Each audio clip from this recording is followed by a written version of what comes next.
بھائیو آپ خیال رکھیں گے، غور کریں گے، حضرت عبداللہ ابن عمر رضی اللہ تعالیٰ عنہ کے بارے میں پوچھا تو سیدہ فرماتی ہیں کہ نبی کریم صلی اللہ تعالیٰ علیہ وسلم نہ زیر لب مسکرائے اور فرمایا حفصہ تیرا بھائی ہے تو اچھا، لیکن میں نے سنا ہے کہ عشاء کی نماز پڑھتا ہے تو فجر تک سویا ہی رہتا ہے۔ او نوجوانوں، 10 بجے تک سونے کی بات نہیں ہوئی، 9 بجے تک سونے کی بات نہیں ہوئی، 11 بجے اٹھنے کی بات نہیں۔ حضور فرمانے لگے میں نے سنا ہے کہ عشاء کی نماز پڑھ کے سو جاتا ہے اور فجر تک سویا ہی رہتا ہے، اسے چاہیے کہ تہجد کے وقت اٹھا کرے، اللہ کی بارگاہ میں حاضر ہوا کرے، آہوزاری کرے، سجدے کرے، عبادت کرے، اٹھتا ہے اور فجر میں جا کے اٹھتا ہے۔ حضرت جناب حفصہ رضی اللہ تعالیٰ عنہ کہتی ہے میں نے جناب عبداللہ ابن عمر کو پیغام دیا اور میں نے کہا میرے جوان بھائی سن، نبی پاک نے فرمایا ہے تو اچھا پر تہجد میں نہیں اٹھتا، نفل نہیں پڑھتا۔ او میری ملت کے جوانوں، مزہ نہیں آ جاتا جب ساری دنیا سوئی ہو، ساری دنیا، اور بستر بھی گرم ہو اور نیند بھی پورا غلبہ کر رہی ہو، اور اچانک گھنٹی بجے دماغ میں، آنکھ کھلے، گھڑی پہ نظر پڑے، 3:30 4 بجے کا پیغام گھڑی بتائے، اور کوئی چڑھتی جوانی والا اٹھ کے وضو کرے، اور جب وہ مصلی کھول کے بچھائے تو مدینے والے محبوب کہتے ہیں کہ ہر نماز پہ رب ثواب دیتا ہے، اور جو اٹھ کے تہجد کی نماز پڑھے اسے دیکھ کے تو رب مسکراتا ہے، جو اس کی شان کے لائق ہے، جو اس کی شان کے لائق، وہ مسکراتا ہے، خوش ہوتا ہے کہ میرا بندہ تہجد میں اٹھ گیا، وہ مسکراتا ہے۔ کاش ہماری صبح کبھی اپنے مالک کے نام ہو جائیں، کاش کہ صبح حضرت ابو الحسن رحمۃ اللہ تعالیٰ علیہ حضرت معاذ بن جبل رضی اللہ تعالیٰ عنہ کے پاس بیٹھا کرتے تھے، فرماتے ہیں ان سے جو پیار بڑھا تو پھر میرا مصلی سے بھی بڑھ گیا۔ تابعی فرماتے ہیں صحابی رسول سے محبت ہوئی تو ذکر سے بھی ہو گئی، پھر درود شریف سے بھی ہو گئی، محبت ان سے بڑھی تو پھر اللہ نے مسجد کا پیار بھی بڑھا دیا۔ آپ فرماتے ہیں کہ میری ہر وقت طبیعت چاہتی تھی کہ بس اللہ اللہ کروں، بس اللہ اللہ کروں، بس نہ میں ذرا تھوڑی جان چھڑاؤں لوگوں سے، کوئی 10 منٹ ملے تو میں کچھ 4 نفل پڑھ لوں، میں تھوڑا سا نہ بچوں لوگوں سے، اور مجھے تسبیح ملے تو میں نہ کچھ 400-500 دفعہ استغفار پڑھوں، سبحان اللہ، الحمدللہ، اللہ اکبر، لا حول ولا قوت الا باللہ، میں نہ تسبیحات پڑھوں۔ فرماتے ہیں کہ بچے تھے گھر میں 6-7، غربت تھی، کام ملتا کوئی نہیں تھا، میں کام چور نہیں تھا، کام ڈھونڈتا تھا، پر اللہ کی قدرت کے کام نہیں ملتا تھا۔ فرماتے ہیں کہ میں نے ایک دن اپنی اہلیہ سے کہا کہ آج میں پھر جاتا ہوں کام ڈھونڈنے، تو میری بیوی بڑی فرما بردار تھی، پر اس دن نہ غربت کے ہاتھوں تنگ آ کے کہنے لگی آج نانا کوئی تو چیز لے کے آیا، تو مجھ سے بچوں کی بھوک نہیں دیکھی جاتی ہے، سب روگاں دا روگ محمد جس دا نام غریبی، کنڈ بلا کے لنگ جاندے نہیں دوست یار قریبی، آج نہ کچھ لے کے آیا تو میں بچے لے کے میکے چلی جاؤں گی۔ شیخ فرماتے ہیں کہ میں بڑا پریشان گھر سے نکلا، پر میں نے صبح سے لے کے زور تک کام ڈھونڈا، کام ملا کوئی نہیں، تو میرے دل میں خیال آیا چلو کام نہیں ملتا تو اللہ اللہ تو کرے نا، چلو بندوں کی مزدوری نہیں ملتی تو رب کریم کی عبادت ہی کرتے ہیں۔ فرماتے ہیں کہ میں نے نا فرات کے پانی سے وضو کیا، نہر کے، شدید دھوپ تھی، ساتھ ریت تھی اور ریت تپ رہی تھی، میں نے اپنا رومال وہی مصلی کے طور پر بچھا لیا، اور فرماتے ہیں کہ زور سے لے کر عصر تک نماز پڑھی، دھوپ بھی پورے زور پہ، پر میرے سجدے کا ذوق بھی پورے زور پہ۔ فرماتے ہیں سورج بھی چمک رہا ہے اور رب کی عبادت کا ذوق بھی پورے زور پہ، میں سجدہ کروں تو پھر میرا اٹھانے کو جی نہ چاہے۔ میرے استاد لکھا کرتے تھے، یہ ان کا شعر ہے، وہ کہا کرتے تھے مجھے سوز دے، مجھے ساز دے، اور مجھے نیم شب کا نیاز دے، دم سجدہ خود کو میں توڑ دوں، مجھے ایسا ذوق نماز دے، اور میں تیری بہار کا پھول ہوں، میں کھلا بھی ہوں تو تیرے لیے، مجھے میری شاخ سے توڑ لے، مجھے اپنی زلف کا ناز دے۔ بھائی فرماتے ہیں کہ عصر تک میں نے نفل پڑھے، دل ڈلنے لگا، عصر کی نماز پڑھی اور میں وہاں سے چلا۔ اب میں جب نکلنے لگا تو دل میں خیال آیا کہ چھوٹی چھوٹی دیواریں ہیں گھر کی، بغیر کچھ لیے جاؤں گا تو بیوی دور سے دیکھے گی تو شور کرے گی کہ پھر خالی ہاتھ آ گیا ہے۔ کہتے میں نے اپنے اسی رومال میں جس پہ میں نے نماز پڑھی تھی نا، رومال میں کی عقیدے پنجابی جی صافہ، کہتے ہیں اسی میں نا میں نے کچھ ریت بھر لی کہ وہ دور سے دیکھے گی تو سمجھے گی کچھ لے کے آیا ہے، چلو جا کے اسے بتا دوں گا کہ آج پھر مزدوری نہیں ملی۔ کہتے ہیں وہ ریت لے کر جب میں گھر میں گیا تو پہلے بیوی دروازے پہ کھڑی ہوتی تھی، پوچھتی تھی خالی ہاتھ آ گئے ہو؟ آج میں نے دیکھا تو ہے ہی کوئی نہیں۔ فرماتے میں اندر داخل ہوا، سلام لیے، کونے میں نے وہ رومال رکھ دیا اور میں نے آواز دی کہ بھلی مانس کہاں ہو؟ تو وہ کہنے لگی آپ منہ ہاتھ دھو لیں، میں روٹی لے کے آئی۔ میں نے کہا روٹی کہاں سے آ گئی؟ یہاں تو کئی دنوں کے فاقے، تو کئی دنوں کی غربت ہے، یہاں تو اس گھر میں تو فقیری ہے۔ فرماتے ہیں کہ وہ روٹی لے کے آئی اور اس وقت کی جو موجودہ نعمتیں تھیں، سمجھ لیں سلاد، اچار، ہر چیز ساتھ لائی۔ میں نے کہا کہ بچے کہاں گئے؟ کہنے لگی وہ کھانا کھا کے کھیلنے گئے، آپ کھانا کھانے آ جاتے۔ کھانا اس نے چن دیا۔ میں نے حیرت انگیز لہجے میں ساری نعمتیں اپنے دسترخوان پہ دیکھ کر کے بیوی سے پوچھا یہ کہاں سے آیا کھانا؟ بچوں کو تو نے کہاں سے کھانا کھلایا؟ یہ سارا کچھ کیسا ہے؟ کہنے لگی پتہ نہیں آج آپ کس کریم کی مزدوری کرنے چلے گئے تھے، پتہ نہیں کس کریم کی، میرے گھر میں تو اتنی نعمتیں آئی ہیں کہ مجھ سے سنبھالی نہیں جا رہی، اتنا اناج ہے، اتنا گندم ہے، کس کریم کے دروازے آج چلے گئے تھے؟ یہ کہتے کہتے وہ اٹھی اور اٹھ کر کے کہنے لگی پہلے بڑا کچھ آیا تھا، اب کیا لے آئے؟ اور جا کر کے نا اس نے وہ ریت والا رومال کھولا، کہنے لگے میں تو لے کے آیا تھا ریت، تو میرے رب نے اسے بھی سونے اور ہیرے بنا دیا تھا۔ جب آپ کی توجہ اللہ کی جانب، میرے نبی پاک صلی اللہ تعالیٰ علیہ وسلم نے فرمایا ہر چیز اپنے رب سے مانگ، ہر چیز مانگ، ہر چیز مانگ۔ یا رسول اللہ کیا کچھ؟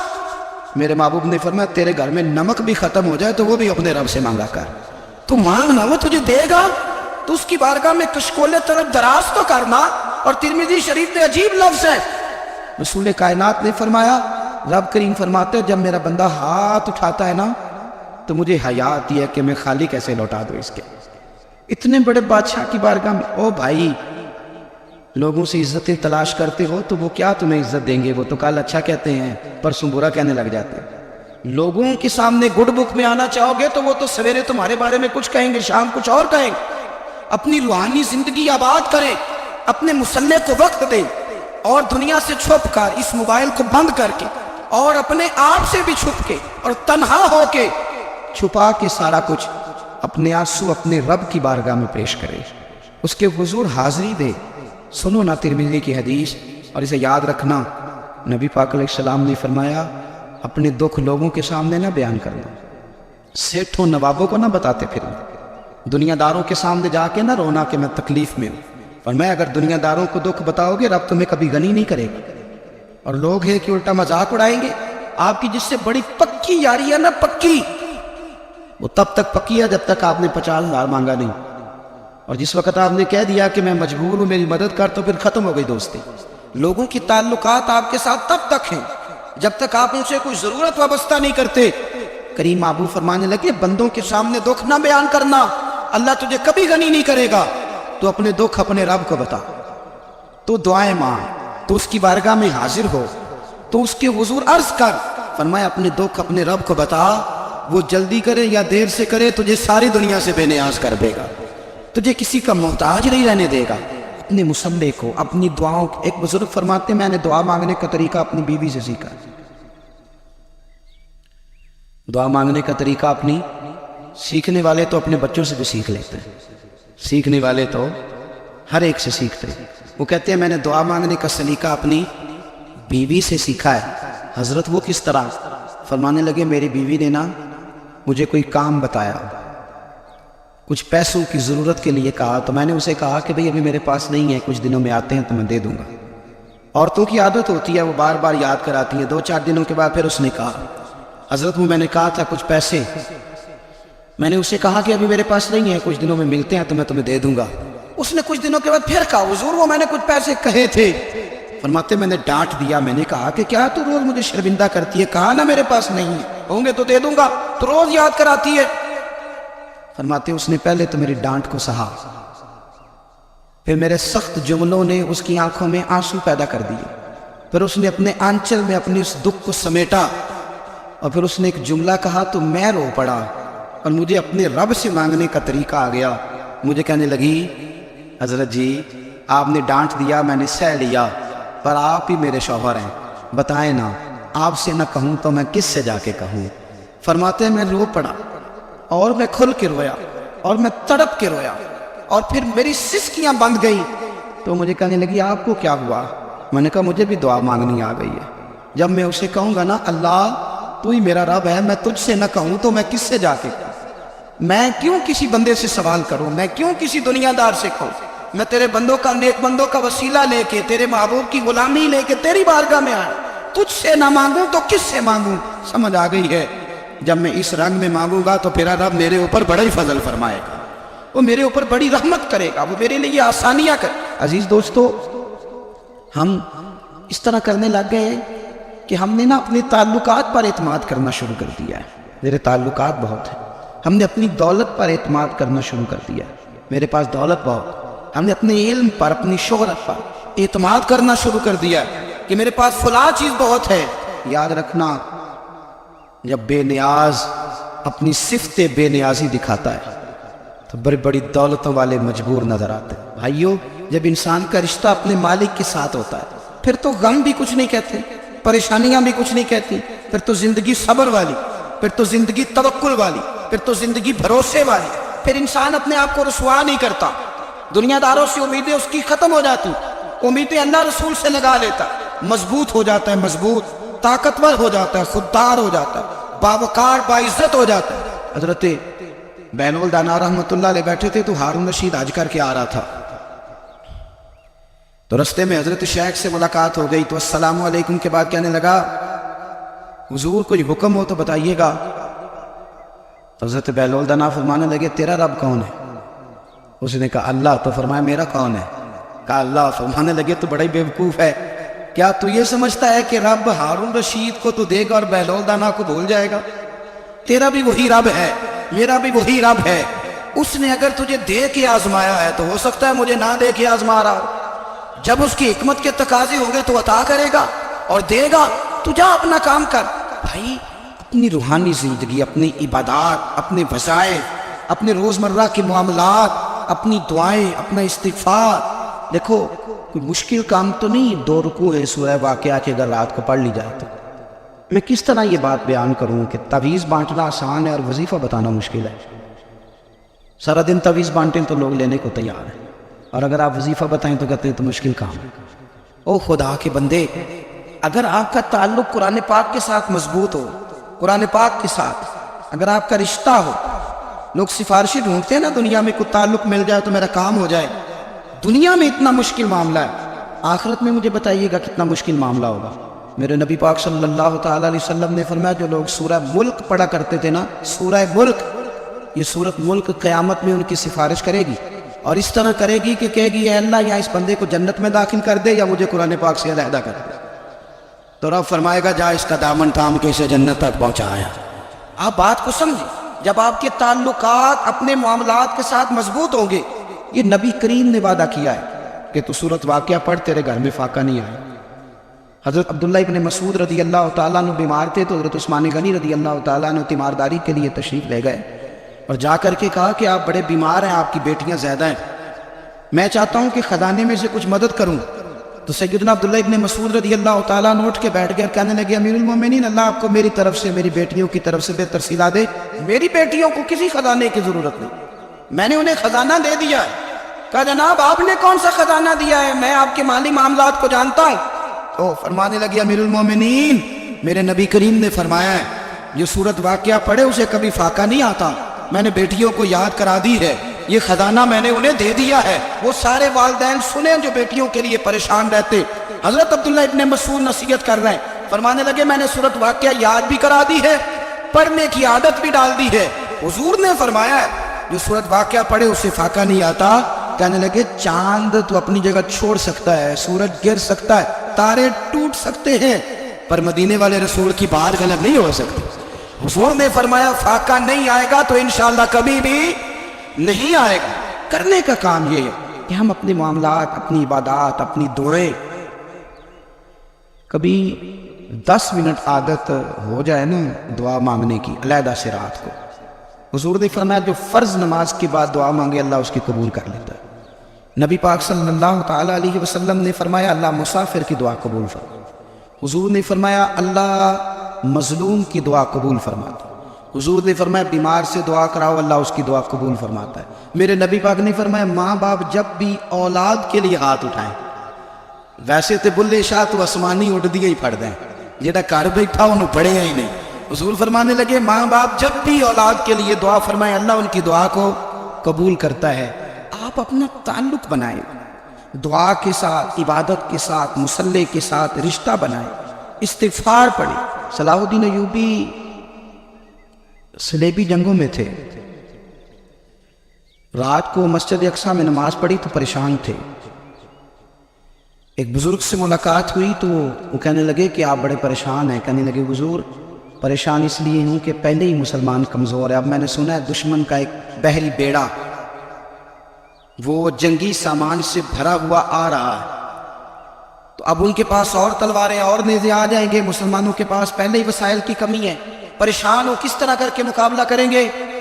یہ بات کہتے ہی صلاح الدین ایوبی نے بزرگوں سے کہا حضور آپ بھی دعا کرنا، دعا کی بڑی طاقت ہے۔ میرے نبی پاک نے فرمایا دعا مومن کا ہتھیار ہے، دعا مومن کا حضور نے فرمایا تقدیر کو سوائے دعا کے کوئی چیز نہیں بدل سکتی۔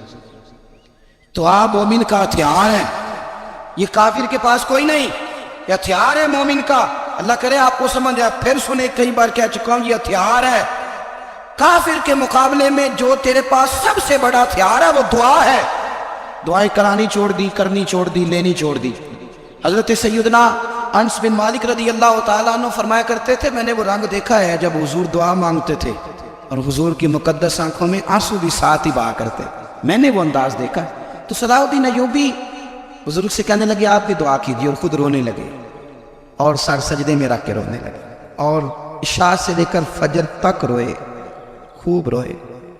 صبح وہ بزرگ آئے تو صلاح الدین ایوبی کا خوبصورت اور ہنستا ہوا چہرہ دیکھا، کہنے لگے آپ بڑے خوش ہیں، رات تو میں نے بڑے روتے ہوئے دیکھا تھا۔ تو کہنے لگے حضور وہ جو بحری بیڑا آ رہا تھا نا وہ پانی میں ڈوب گیا ہے، اب وہ نہیں آ رہا، ابھی خبر آئی ہے تو میں بڑا خوش ہوں۔ بزرگ کہنے لگے اٹھ سینے سے لگ، اور سن ایک بات، وہ بحری بیڑا پانی میں نہیں ڈوبا، وہ تیرے آنسوؤں میں ڈوب گیا ہے۔ وہ جو تو رات رویا ہے نا رب کریم کی بارگاہ میں تو وہ ڈوب گیا ہے۔ بھائی اپنا مصلی کا، عبادت کا، وظائف کا، اللہ کا سلسلہ اس کو مضبوط کرے، اپنی دعائیں کے تعلق کو مضبوط کرے۔ دعائیں بڑے انقلاب برپا کر دیتی ہیں۔ ہم تھوڑے نا جب سے خشک ہوئے ہیں نا، خشک، اور میری تو جماعت ہی صوفیاء کی جماعت تھی، ہم تو داتا علی اجمیری کی جماعت سے، ہم تو خواجہ اجمیری کی جماعت سے، ہم تو شیخ احمد فاروق سرہندی کی جماعت سے، ہم تو صوفیاء کی جماعت۔ ہماری جماعت نے بھی وہ تعلق جو ہمارے بزرگوں نے بنایا تھا۔ بزرگ اللہ کے قریب کیسے جاتا ہے؟ تو ہمارے یہاں نا بہت سارے لوگ کہتے ہیں جی نظر ہو گئی تو کام ہو گیا۔ بھائی جو بخاری مسلم میں طریقہ ہے نا اللہ کا قرب پانے کا وہ تو نفل ہے۔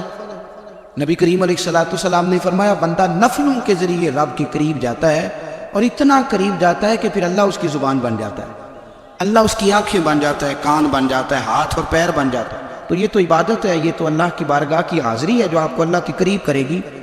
تو اپنے نماز کو اہمیت دے کے ادا کریں، نمازیں موبائل بند کر کے ادا کریں۔ لیکن نا کچھ لوگ کہتے ہیں مجھے ٹائم نہیں ملتا نماز کا، تو میں کہتا ہوں یہ آپ نے بڑی جرت کی بات کی ہے۔ مجھے کو میرا پیر بھائی کہا جانا میرے پاس ٹائم نہیں ہے آپ کو ملنے کا، تو میں کہتا ہوں آج کے بعد آنا ہی نہ۔ تو کیا سمجھتا ہے تو وہ بڑا آدمی ہے، تیرے پاس ٹائم نہیں ہے اور ہمیں ملنے کا ٹائم بہت کار۔ آپ نے اللہ رسول کو کہہ دیا ٹائم نہیں، اور عجیب فلسفہ ہے نا، کہا جائے نماز پڑھنے آؤ تو کہتے ہیں کپڑے ٹھیک نہیں، اور کہا جائے کہ آؤ ذرا دعوت پہ چلے تو کہتے ہیں 1 منٹ ٹھہر میں کپڑے بدل کے آیا۔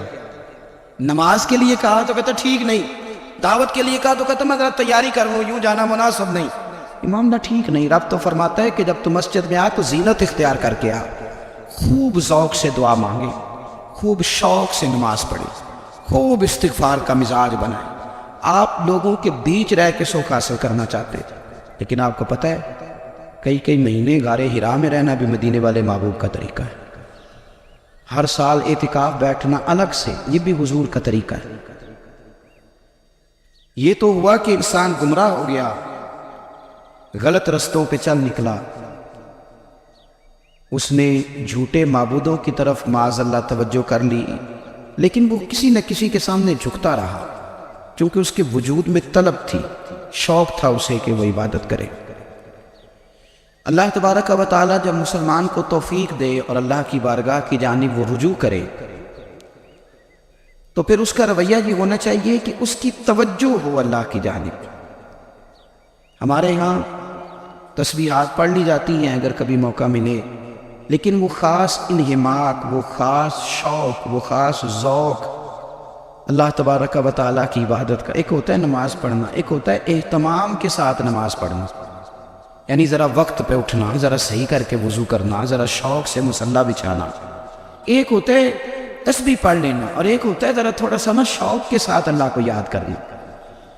آپ کبھی جو میں نے آیت کریمہ پڑھی اس کی آپ شان نزول دیکھیں، نبی کریم صلی اللہ تعالیٰ علیہ وسلم کے کچھ صحابہ اللہ کی محبت کے شوق میں حضور کی بارگاہ میں حاضر ہوئے اور انہوں نے آ کے عرض پتہ کیا کیا، عرض کرنے لگے یا رسول اللہ صلی اللہ تعالیٰ علیہ وسلم سالوں بیت گئے ہیں سجدے کرتے ہوئے، حضور سالوں بیت گئے ہیں تسبیح پڑھتے ہوئے، سالوں بیت گئے کہتے ہوئے کہ سبحان اللہ وہ پاک ہے، ہمیں سالوں بیت گئے یہ کہتے ہوئے کہ اللہ اکبر وہی سب سے بڑا ہے، سالوں بیت گئے کہتے ہوئے کہ الحمدللہ ساری تعریفیں اللہ کے لیے، سالوں بیت گئے اس کی تسبیح کرتے، تہلیل کرتے، تکبیر کہتے۔ حضور اب نہ ہمارا اپنے رب سے ملنے کو جی چاہتا ہے، کبھی یہ حقیقت منتظر نظر آنا لباس مجاز میں، لاکھوں سجدے تڑپ رہے ہیں میری جبین نیاز میں، اور اقبال کہنے لگے کہ تیرے عشق کی انتہا چاہتا ہوں، تو میری سادگی دیکھ کیا چاہتا ہوں، میرا ذرا سا تو دل ہے مگر شوق اتنا، میں وہی لن ترانی سنا چاہتا ہوں۔ میرا بھی دل کرتا ہے کہ اللہ میں تجھے کہوں میں تجھے دیکھنا چاہتا ہوں جس طرح حضرت موسیٰ کلیم علیہ السلام نے کہا تھا، اور تو مجھے کہے کہ لن ترانی تو نہیں دیکھ سکتا، ذرا سا تو دل ہے مگر شوق اتنا، میں بھی وہی لن ترانی سنا چاہتا ہوں۔ پھر کہنے لگے بھری بزم میں راز کی بات کہہ دی، بڑا بے ادب ہوں سزا چاہتا ہوں۔ دیکھو سب لوگوں کے بیچ ہی میں نے یہ کہہ دیا۔ میرے عزیز صحابہ نہ شوق میں، کتنے سارے لوگ ہیں آپ، کتنی ماشاءاللہ بڑی تعداد میں آپ آئے، ہم بھی کبھی اس شوق میں گئے ہیں کہ ہمارے رب کو دیکھنے کو دل چاہتا ہے، ہمارا جی چاہے وہ کبھی ہمیں ملے، ہم کبھی اس کی زیارت کریں، اس کی بارگاہ کرم میں ہم حاضر ہوں۔ صحابہ نے عرض کیا یا رسول اللہ صلی اللہ تعالی وسلم ہمارا رب کہاں ہے، ہمارا نا اپنے رب کو دیکھنے کو جی چاہتا ہے۔ جب صحابہ نے یہ عرض کیا تو اللہ نے قرآن مجید نازل کیا، فرمایا وَإِذَا سَأَلَكَ عِبَادِي عَنِّي فَإِنِّي قَرِيبٌ، معبود جب میرے بندے آپ کی بارگاہ میں آ کے میرے بارے میں پوچھیں نا تو ان سے کہہ دینا میں ان کے قریب ہی ہوں، قریب ہی ہوں۔ دلیل کیا ہے؟ آئی اذا دعان، یہ جب بھی مجھ سے دعا مانگیں گے میں ان کی دعاؤں کو قبول فرماؤں گا، میں ان کے قریب ہوں، میں ان کے قریب ہوں، یہ جب بھی دعا مانگیں گے نا میں قبول کروں گا، میں ان کے قریب ہوں۔ اللہ تبارک و تعالیٰ کے بندے اللہ سے محبت کرتے، رب کی بارگاہ میں جھکتے، اس کو اپنے دکھ سناتے، اس کے پیارے محبوب صلی اللہ تعالیٰ علیہ وسلم کا وسیلہ لے کے اس کے حضور حاضر ہو جاتے، پیشانیاں سجدوں سے روشن ہوتی۔